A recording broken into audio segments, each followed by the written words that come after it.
خد خال موسى خادم الخديم لمن لا تخدم الخديم يا سائلي عن سبب التعسير يوم خروج شيخنا الخديم من دار تدعى بمبكى باري بإذن خالق البرايا الباري خرجت يوم سبت سامي العصر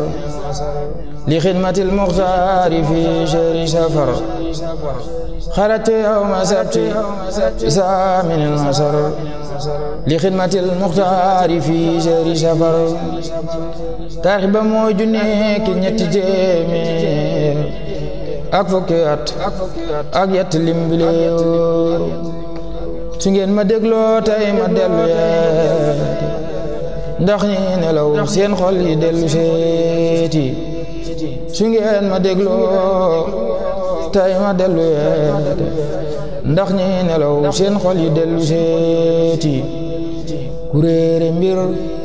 day laaji xam-xamul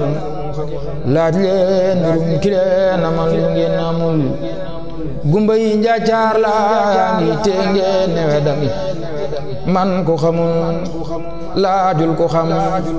xaw ma layam gumba yi njaacaar laa ngi te ngeen newe dami man ko xamul laajul ko xam xaw ma layam ku toppatul yàlla na toppi waayam mbaalu ko dal bu mu ko xul fulaayam